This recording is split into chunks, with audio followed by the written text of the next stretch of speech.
একটা গোষ্ঠী, একটা মহল ধর্মের নামে বাংলাদেশে একটা বিভাজনের পথ সৃষ্টি করতে চায়। আজকে আমাদের বিরুদ্ধে বিভিন্ন রকম চক্রান্ত হয়, প্রচারণা চলে, অপপ্রচার চলে। সবচেয়ে বড় হচ্ছে একটা অপপ্রচার চলছে। এই অপপ্রচারের বিরুদ্ধে কিন্তু আমাদেরকে কাজ করতে হবে। আজকে একটা প্রবণতা দেখা দিয়েছে অত্যন্ত ব্যাপকভাবে বিএনপিকে একটা নেগেটিভ পলিটিক্যাল পার্টি হিসেবে দেখানোর। এই প্রবণতা কিন্তু ভেঙে ফেলতে হবে, এটা আমাদেরই করতে হবে।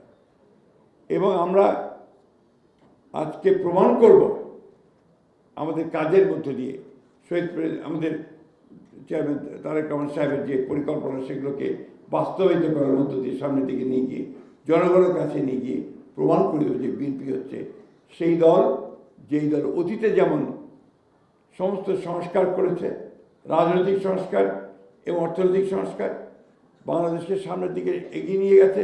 ঠিক একইভাবে আগামীতেও বাংলাদেশ অবশ্যই এই তারেক রহমান সাহেবের নেতৃত্বে, বিএনপির নেতৃত্বে অন্যতম একটা সমৃদ্ধ রাষ্ট্রে পরিণত হবে, অর্থনীতিতে পরিণত হবে, এই বিশ্বাস আমাদের। আজকে আমাদের দেশনেত্রী বেগম খালেদা জিয়া, তিনি প্রেসিডেন্সিয়াল ফর্ম অফ গভর্নমেন্ট থেকে পার্লামেন্টারি ফর্ম অফ গভর্নমেন্টে নিয়ে এসেছিলেন।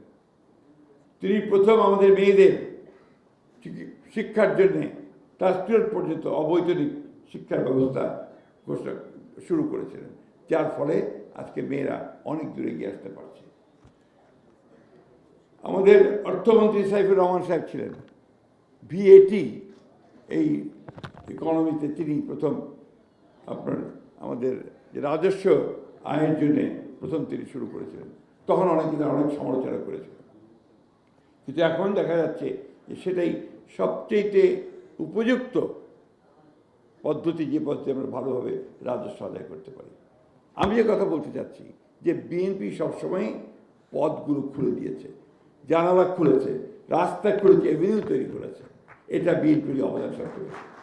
আজকে সেই জন্যই আমরা জোর গলায় বলতে পারি, বাংলাদেশের যা কিছু অর্জন, সব অর্জনই ভালো অর্জন যেগুলো, সেগুলো অবশ্যই বিএনপির মাধ্যমে এসেছে, জোর করা আমরা বলতে পারি।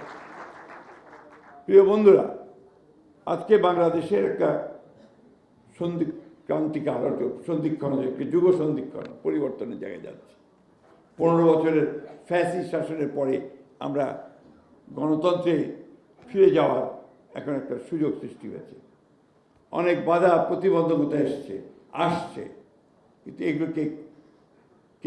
এগুলোকে এড়িয়ে, এগুলোকে বাধা পেরিয়ে আমাদেরকে সাফল্য অর্জন করতে হবে।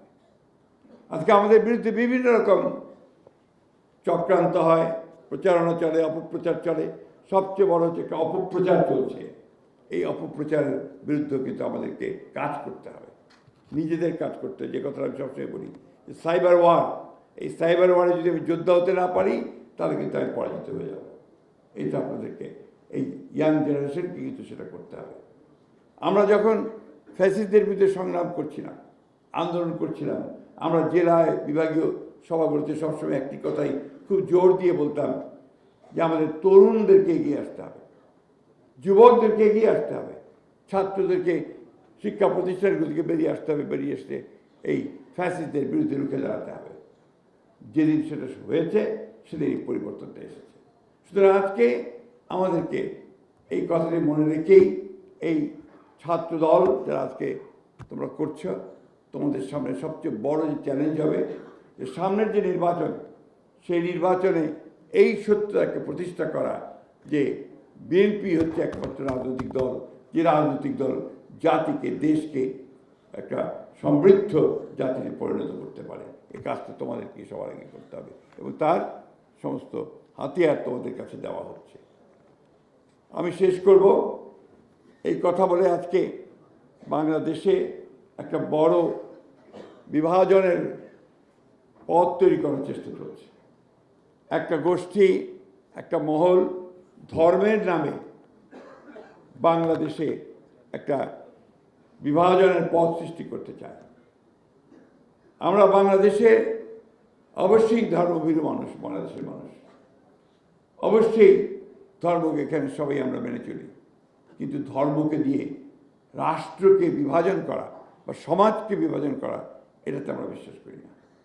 আমরা মনে করি যে বাংলাদেশে সকল ধর্মের মানুষ একসাথে বাস করবে, একইভাবে থাকবে, এবং 1971 সালে যে স্বাধীনতা যুদ্ধ হয়েছিল সেই যুদ্ধের মূল যে ভিত্তিক কথাটা ছিল সেটা ছিল যে সকলের বাংলাদেশ। আজকে যে কারণে আমাদের নেতা যে স্লোগানটি দিয়েছেন সেই স্লোগানটি অত্যন্ত গুরুত্বপূর্ণ। এটা একদিকে যেমন জাতীয় ক্ষেত্রে তেমনি আন্তর্জাতিক ক্ষেত্রে একইভাবে গুরুত্বপূর্ণ, সবার আগে বাংলাদেশ। এটা কথাটা আমাদের বুকের মধ্যে গেঁথে নিতে হবে। আমাদের এই বিষয়টাকে নিয়েই সামনের দিকে এগিয়ে যেতে হবে।